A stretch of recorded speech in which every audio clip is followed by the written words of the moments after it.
दिल्ली सल्तनत का इतिहास। उसमें एक चैप्टर ऐसा है जो सिर्फ 30 साल का है, बस 30 साल। लेकिन यकीन मानिए, उसकी गूंज सदियों तक सुनाई देती रही। ये दौर था बेहिसाब क्रूरता का, हद से ज्यादा महत्वाकांक्षा का और एक ऐसे बदलाव का जिसने हिंदुस्तान का नक्शा और सियासत दोनों को हमेशा के लिए बदल कर रख दिया। जी हां, ये कहानी है खिलजी वंश की। तो सवाल यही उठता है, आखिर ये हुआ कैसे? मतलब सोचिए तो सही, कैसे एक परिवार ने सिर्फ 30 सालों के अंदर सत्ता के सारे पुराने नियम कानून ताक पर रख दिए और एक बिल्कुल नए साम्राज्य की नींव डाल दी। चलिए आज इसी क्रांति के पीछे की कहानी को समझने की कोशिश करते हैं। तो सबसे पहले एक बात साफ कर लेते हैं, खिलजियों का सत्ता में आना ये सिर्फ एक राजा का हटना और दूसरे का आना नहीं था। नहीं, बिल्कुल नहीं। ये मामला उससे कहीं ज्यादा गहरा था। इतना गहरा कि इतिहासकार इसे सिर्फ एक तख्ता पलट नहीं बल्कि खिलजी क्रांति का नाम देते हैं। तो आखिर ये खिलजी क्रांति थी क्या चीज? देखिए, ये उस पुरानी सोच का अंत था कि दिल्ली के तख्त पर सिर्फ और सिर्फ ऊंचे तुर्की खानदानों का ही हक है। जरा सोचकर देखिए, एक ऐसा सिस्टम जहां आपका जन्म ये तय नहीं करता कि आप जिंदगी में कितने ऊपर जा सकते हैं। खिलजियों ने इसी पुरानी व्यवस्था को जड़ से उखाड़ फेंका। उन्होंने सत्ता के दरवाजे हर उस इंसान के लिए खोल दिए जिसमें दम था, जिसमें काबिलियत थी। अब जरा इस फर्क को समझिए। एक तरफ था गुलाम वंश, जहां सत्ता विरासत में मिलती थी और जिनका राज खैर दिल्ली और उसके आसपास ही सिमटा हुआ था। और फिर दूसरी तरफ आए खिलजी। इनका तो मंत्र ही एक था, सत्ता जन्म से नहीं तलवार के जोर पर मिलती है। और इनकी नजर किसी छोटे मोटे इलाके पर नहीं थी, इनकी नजर थी पूरे हिंदुस्तान पर।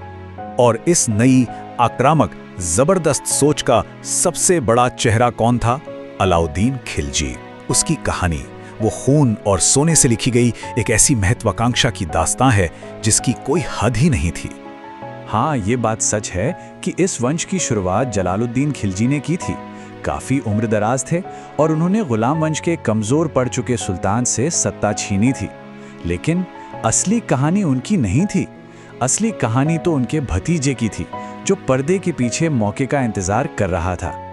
और फिर आया साल 1296। इसी साल सब कुछ बदल गया। अलाउद्दीन, जो उस वक्त सिर्फ एक जनरल था, वो दक्षिण में देवगिरी से इतनी दौलत लूट कर लाया जिसकी कोई कल्पना भी नहीं कर सकता था। और उस खजाने के दम पर वो अब सिर्फ एक सेनापति नहीं था, वो बादशाह बनने की राह पर निकल चुका था। उसने किया क्या? उसने अपने ही चाचा सुल्तान जलालुद्दीन की हत्या कर दी और खुद को दिल्ली का नया सुल्तान घोषित कर दिया। बस इतनी सी बात। सुल्तान बनने के बाद अलाउद्दीन ने अगले 20 साल तक सिर्फ और सिर्फ एक ही काम किया, साम्राज्य का विस्तार। उसने दिल्ली सल्तनत की सरहदों को वहां तक पहुंचा दिया जहां तक पहुंचने का सपना भी पहले किसी ने नहीं देखा था। तो सबसे पहले उसने उत्तर में अपनी पकड़ मजबूत की। और ये कोई छोटा मोटा काम नहीं था। उसने उस जमाने की सबसे बड़ी मिलिट्री पावर मंगोलों के हमलों को एक बार नहीं बार बार नाकाम किया।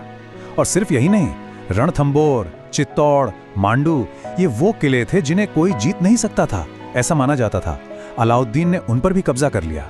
और हाँ, वो देवगिरी जहां से सारी दौलत आई थी, वो अब पूरी तरह से सल्तनत का हिस्सा बन चुका था। तो उत्तर अब सुरक्षित था। लेकिन कहानी यहां खत्म नहीं हुई। अब एक नया चैप्टर शुरू होने वाला था।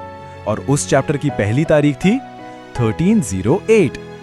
जी हाँ, यही वो साल था जब अलाउद्दीन का सबसे वफादार और सबसे खतरनाक जनरल मलिक काफूर अपनी फौज लेकर दक्षिण भारत की तरफ निकला। एक ऐसा मिलिट्री कैंपेन जिसे इतिहास में फिर कोई रोक नहीं सका। देखिए, ये सिर्फ एक फौजी जीत नहीं थी, ये एक मेंटल बैरियर को तोड़ना था। सदियों से कृष्णा नदी को उत्तर और दक्षिण भारत के बीच की एक लकीर माना जाता था, एक बॉर्डर। मलिक काफूर की सेना ने उस लकीर को हमेशा के लिए मिटा दिया और दिल्ली का झंडा वो हिंदुस्तान के सबसे दक्षिणी कोने मदुरै तक जा पहुंचा। लेकिन एक सवाल है, जिस साम्राज्य की पूरी बुनियाद सिर्फ एक इंसान की ताकत और उसके खौफ पर टिकी हो, उसका क्या होता है जब वो इंसान ही नहीं रहता? अलाउद्दीन का साम्राज्य जितनी तेजी से खड़ा हुआ था, उतनी ही तेजी से बिखरने भी वाला था। तो आखिर ये हुआ कैसे? इतना मजबूत साम्राज्य इतनी जल्दी कैसे ढह गया? हुआ ये कि 1316 में जैसे ही अलाउद्दीन की मौत हुई, दिल्ली में सत्ता का एक खूनी खेल शुरू हो गया। मलिक काफूर ने तख्ता पलट की कोशिश की, लेकिन मारा गया। और फिर देखते ही देखते सिर्फ 4 साल के अंदर 1320 तक आखिरी खिलजी शासक का भी कत्ल हो गया और तख्त पर कब्जा कर लिया तुगलक वंश ने। खेल खत्म। सिर्फ 30 साल एक तूफान की तरह आए और चले गए। लेकिन सवाल यह है कि इस तूफानी दौर की विरासत क्या थी? खिलजियों ने हिंदुस्तान को हमेशा के लिए कैसे बदल दिया था? चलिए पॉइंट्स में समझते हैं। पहला, खिलजियों ने दिल्ली सल्तनत को पहली बार एक पैन इंडियन एम्पायर बनाया। दूसरा, उन्होंने ये साबित कर दिया कि हुकूमत करने के लिए शाही खानदान में पैदा होना जरूरी नहीं, फौलादी इरादे चाहिए। तीसरा, और ये बहुत जरूरी है, उन्होंने धर्म को सियासत से अलग रखा।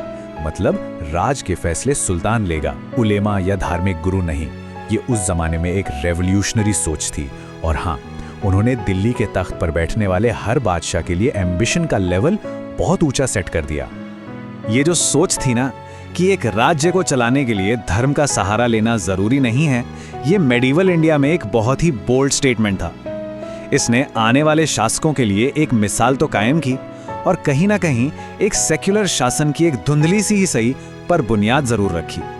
और यहीं पर आकर ये कहानी हमें एक बड़े सवाल के साथ छोड़ जाती है। एक ऐसा साम्राज्य जिसकी बुनियाद सिर्फ और सिर्फ ताकत हो, परंपरा या विश्वास नहीं, क्या ऐसा साम्राज्य कभी टिक सकता है, कभी स्थायी हो सकता है? इस पर सोचिएगा जरूर।